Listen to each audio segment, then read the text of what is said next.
Agora, eu gostaria de lembrar uma coisa interessante, que esse movimento que surgiu no Rio de Janeiro, com o agora vereador Rick Azevedo, ele se espalhou pelo Brasil todo.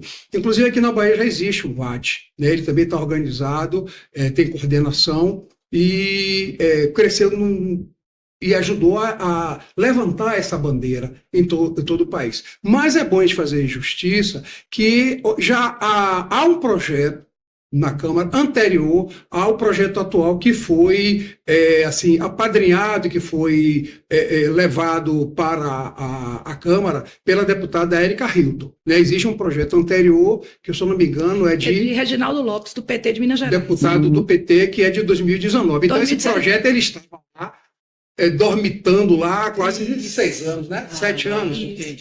Já havia um projeto anterior. Então, foi esse movimento nacional puxado pelo VAT, né, e com a deputada Érica Hilton formalizando essa proposta que estourou em todo o Brasil e que está sendo muito difícil para os próprios setores conservadores lutarem contra esse projeto. Há resistências, há dificuldades, há empecilhos, mas tudo indica que a sociedade brasileira caminha para aprovar essa nova realidade para os trabalhadores que merecem, né? Eu acredito que eles mereçam, sem sombra de dúvida nenhuma. Está chegando no Brasil talvez até um pouco tarde demais. O que está tramitando? Só a PEC, o que ela é, ou tem outras leis também? Na verdade, existem 2 PECs. A primeira é essa de 2019, e a de Érica Hilton foi que tomou realmente uma proporção maior, que veio a partir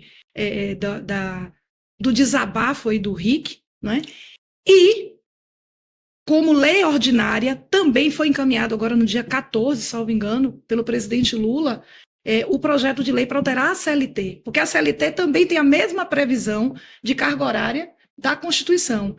E aí nós vamos aprovar o quê? Uma emenda constitucional, nós vamos discutir uma lei ordinária. Que conclusão, e agora? E agora vamos explicar aí qual é a diferença e a importância disso, certo? O projeto de lei que foi enviado agora, né, pelo Poder Executivo, ele é uma lei ordinária, então ela fica subordinada à Constituição Federal. Perfeito. Certo? O quórum de aprovação é menor.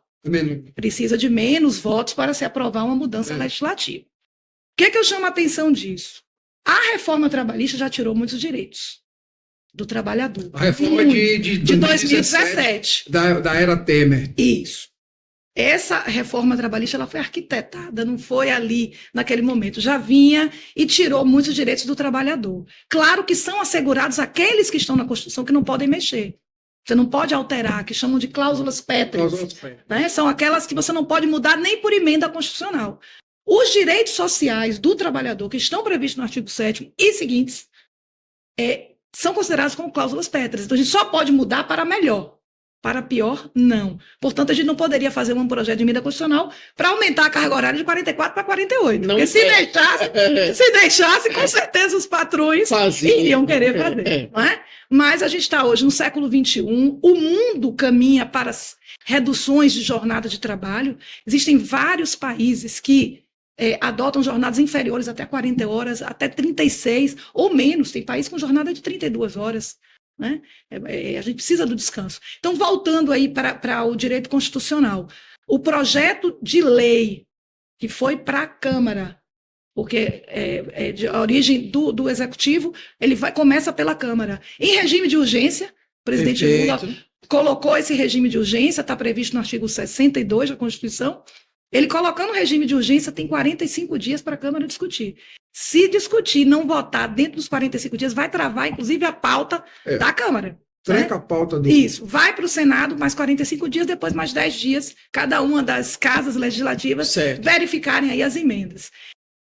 Esse seria o projeto de lei. Está alterando a Constituição? Não. Qual é a importância da gente trazer a emenda constitucional? A gente não vai poder modificar nada para ampliar. A lei ordinária, a gente pode, via negociação coletiva, fazer uma alteração. A gente tem um artigo 611-A na Constituição, que foi inserido aí pela reforma trabalhista, que autoriza os sindicatos a fazerem negociação que vale mais do que a lei. Que a lei, verdade. O negociado vai valer mais do Meu que o Deus. legislado. Quer dizer, nós legislamos, trazemos uma proteção ao trabalhador, e se o sindicato negociar mal, o trabalhador pode ter prejuízo. E dentro dessa possibilidade dos R$611 está a jornada de trabalho. Se eu aprovo um projeto de lei dizendo que a carga horária é de 40 horas e nós temos uma jornada 5-2, por lei ordinária, o sindicato vai poder mudar isso. Pode voltar para o 6-1. Pode querer aumentar a carga horária para 44. Antes de começarmos aqui o debate, a nossa conversa, você falou que você tinha uma preferência de que a normatização... Não é preferência, eu acho que o trabalhador tem o direito de ter uma emenda constitucional. Porque sendo uma emenda constitucional, não vai poder o sindicato negociar para ampliar a carga horária. Aí a gente coloca um limite. Dá uma segurança. Segurança para o trabalhador, sem dúvida, sem dúvida. Se você tem uma emenda constitucional que altera de 44 o limite para 40 horas, nenhuma negociação coletiva poderá modificar a carga horária para 42, 44, que seja. Não pode. Porque existe também o 611B, que colocaram na reforma trabalhista, dizendo, olha, são assegurados os direitos da Constituição. Nem precisava. Isso porque a Constituição ela é soberana. Agora, Juliana, nós temos acompanhado nos podcasts, na imprensa, na mídia de modo geral, uma série de contradições aqui sobre a aprovação dessa nova escala, ou da derrubada da escala 6x1. Empresários dizem que poderão ter prejuízos, poderá haver retração da economia, já outras instituições entendem que não, que isso pode, inclusive, garantir novos empregos, pode elevar a produção, né? Seria bom que a gente também falasse sobre isso. Mas antes disso, só para complementar, você falou da PEC. Essa PEC da deputada, a redução é para 36 ou para 40? Para 36. E para que o trabalhador entenda como essa contagem mesmo na prática, porque tem muita gente que se confunde. 8 horas por dia. Mas o meu contrato fala que são semanais. Sim, é semanais, mas com 8 horas. E eu posso exceder? Exceder para quanto? Então, o que essa PEC traz de novo? Bom, o que traz de novo é justamente a limitação da semana. Nós já temos hoje banco de horas, regime de compensação, que encontra previsão geral na própria Constituição Federal, que é admitida a negociação coletiva para compensação, mas nós temos dispositivos na CLT que fala da compensação de jornada. O que eu posso ter? Jornada de 8 horas? Posso. Posso fazer hora extra até 2. Mas eu ia até de dias. Né? Exatamente. Ou eu distribuo, em vez de trabalhar 8 horas, se eu for trabalhar 4 dias na semana, né? Ou 5 dias na semana, para eu fazer 36 horas, eu vou trabalhar menos horas por dia. O que significa que, limitando a 36, que é o ideal. É o ideal. 36 horas. Mas é um avanço ainda que a gente vai ter que nadar bastante contra a corrente para chegar lá. Juliana. A PEC da deputada Erika Hilton, ela institui 4x3, né? 4 dias de trabalho e 3 dias de descanso, que são 36 horas. 36 horas. Mas, inicialmente, não seria melhor uma escala 5x2? Eu acho que é o momento da transição. A gente já saiu da 48 horas para 44, mantivemos a jornada 6x1, e agora é o momento da gente avançar e ir para a jornada 5x2. Vamos trabalhar 5 dias. Que seria um meio termo. E aí vem a sua indagação. Por que, foi ótimo que Morgana falou, esse 5x2 é um exemplo já muito usado no Brasil. Sim, muitas empresas já adotam. E a jornada 4x3 já foi objeto, está sendo utilizada em algumas empresas no Brasil, objeto de um estudo. A 4x3? Já. Tem empresa que trabalha, fez a redução da carga horária, já chegou a colocar 4 dias de trabalho por 3 de folga. E digo mais de 80% das empresas mantiveram. Foi um estudo, um projeto piloto, que começou em São Paulo, Campinas, aquela região, e expandiu. Algumas empresas aderiram e verificaram um aumento de produtividade, felicidade, porque, lógico, quem consegue folgar 3 dias, trabalhar 4 com a Para ir carga para reduzida, futebol, para vai para passear, futebol, vai para ouvir ir, uma música, vai no para restaurante, viajar para Isso. o o interior, contato com a família e outra, dormir, gente. Isso é dormir, importante. que é bom, né? Descansar. Eu mesmo gosto de Mas aí dormir. que está a questão. Por que, que o empregador não olha por esse lado? Porque traz benefício para o próprio negócio dele. O que é que tu acha, doutor? Porque o empregador não quer abrir os olhos para o benefício social, achando que ele vai ter um prejuízo financeiro. Eles só pensam na questão econômica. Econômica. Mas, se você for No observar, lucro, ou na possibilidade de não se redução. inventou. Mas é isso. Mas é isso, são poucas empresas que no Brasil foram parte desse estudo. E nesse estudo, mais de 80% das empresas mantiveram essa jornada porque tiveram aumento de produtividade e aumento de lucro. É por isso que eu acho que é meio cultural. É Porque cultural. Eles é têm cultural. acesso à questão do exterior.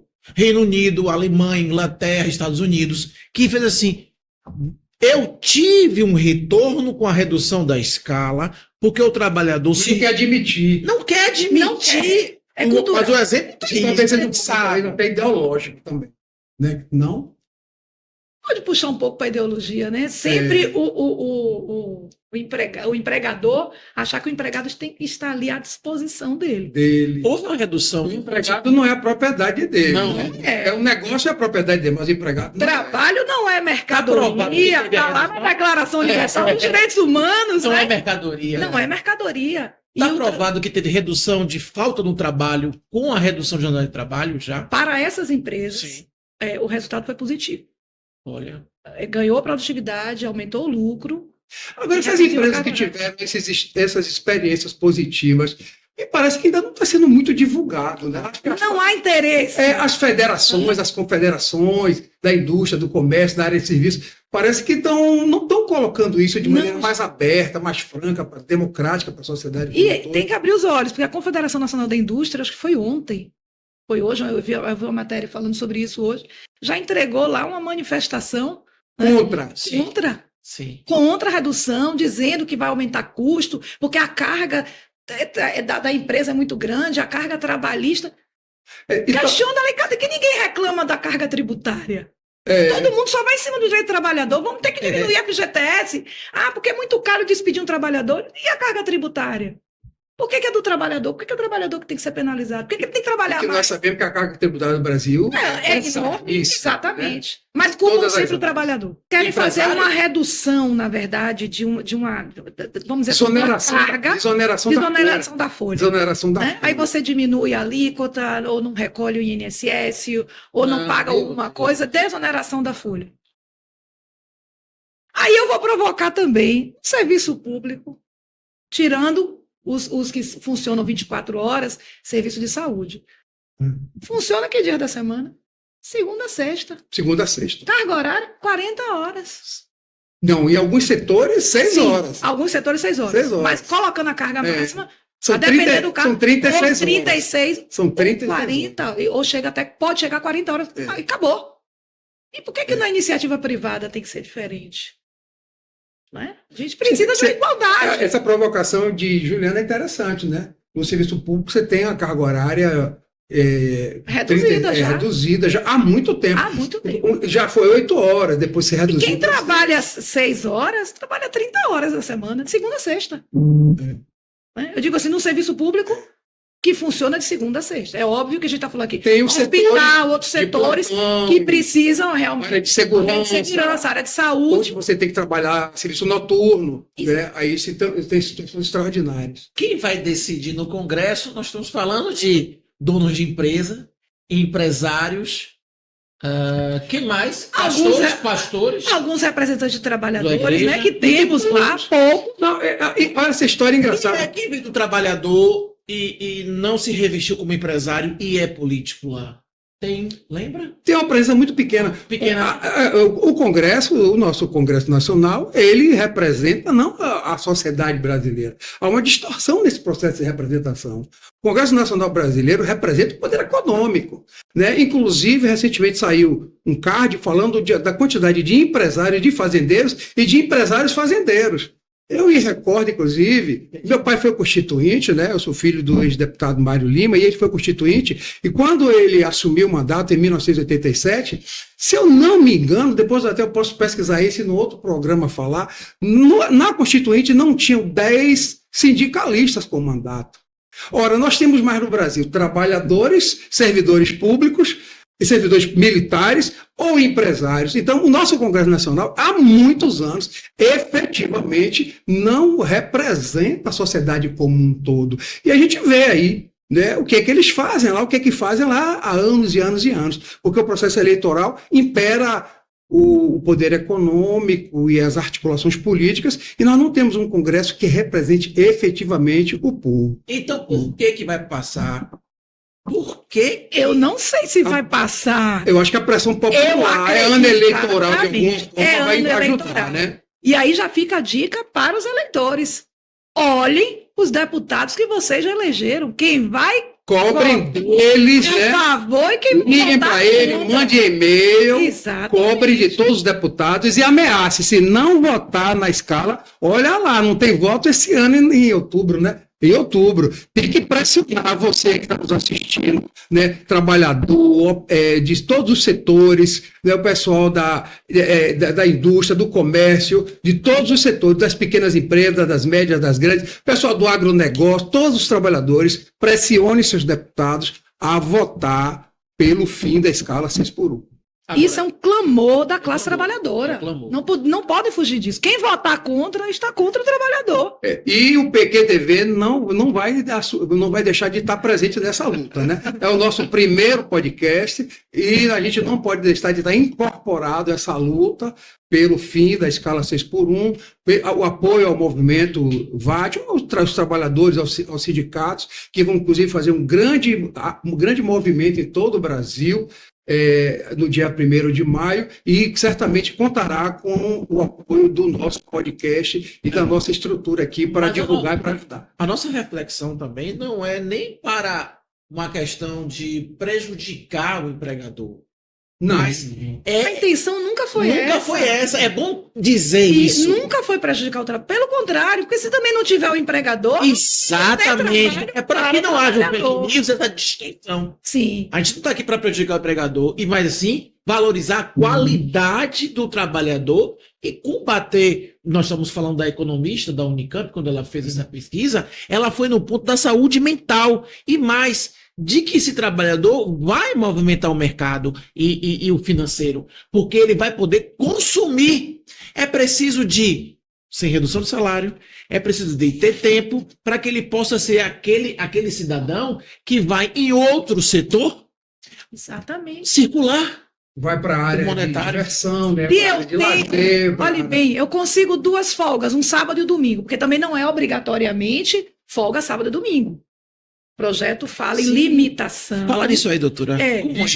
De jornada. Nós temos hoje, no mundo inteiro, as atividades que, durante todos os dias, a gente precisa de trabalhadores. Certo. O que vai ter é preferencialmente sábados e domingos. Ou Mas pode seja, haver uma flexibilidade. tem que haver uma flexibilidade. Né? Hoje a gente tem, De ó, acordo tem que com ter a- um domingo, escala, a gente vai fazendo essa troca. Alguns trabalhadores vão trabalhar no final de semana, ou num sábado, ou no domingo, ou nos 2, vão folgar em outros 2, ou em dias separados. Certo? A preferência é que seja sábado e domingo. Dias separados? Sim, não precisa necessariamente ser junto. A gente está falando de jornada semanal. É possível a gente adotar, inclusive, aí por até negociação coletiva, a empresa adotar o 4-3, vamos pensar assim, trabalhar segunda, terça, folgar na quarta, trabalhar quinta e sexta, folgar sábado e domingo. Não. Isso é possível. Isso só tem benefício para o trabalhador. E cumprindo aí uma carga horária, né, de até 40 horas, não necessariamente 36, né? O projeto de Érica Hilton e o do PT, eu esqueci o nome dele. Reginaldo Lopes. Reginaldo Lopes. É de 36 na semana. O projeto de Lula, 40. Pouco mais. Mas é a transição. Né? Eu acho que a gente tem que ir com um pouco de cautela também, Perfeito. não é? Para a gente não chegar a dizer, já saiu de 44 e caiu para 36. Como é que a gente vai suportar isso? Eu vi uma provocação esses dias de que esses setores conservadores da área empresarial, né, da área política, eles topariam fazer a aprovação do projeto se houvesse uma transição de 5 anos. É muito tempo. Eu acho um absurdo. É muito tempo. Né? Inclusive, vou fazer a crítica também ao primeiro projeto, a primeira PEC do deputado do PT. Ele falou entrar em vigor 10 anos depois da aprovação. Não. Muito trabalhador não vai estar aqui. Eu não sabia, tem essa. Tem. Então, se ele fosse aprovado lá em 2019, só iria entrar em 2029. 2029. Não, isso aí. Que já está ali. Mas como a gente já está em 2023, vai para 2036. Como né? o projeto é de 2019. A gente precisa, gente, cuidar da saúde do trabalhador. Eu fiz uma pesquisa aqui sobre dados. Em 2025, nós tivemos recorde de licença pelo INSS, benefício previdenciário, somente por doenças, saúde mental. De saúde mental. Só de saúde mental, em 2025, 546 mil trabalhadores se afastaram do trabalho por problemas mentais. Saúde mental. Em 2018, que foi ontem, 214 mil. 2021, 201 mil. Caiu um pouco. Foi. Né? E 2024 foi 472 mil. 2025, imagina 2026, gente, como é que vai ser? Tá aí uma matéria, né, na BBC justamente sobre isso, Juliana, que em janeiro de 2026, tá, essa matéria, que os afastamentos por doença do trabalho, né, transtornos mentais principalmente, subiram 80% em 2 anos, Meu Deus. custando 954 milhões aos cofres públicos. Foi justamente o que eu tinha falado aqui mais cedo. Né? Esses afastamentos, benefícios previdenciários pagam às pessoas que estão incapacitadas para o trabalho. Às vezes temporário, às vezes de forma definitiva.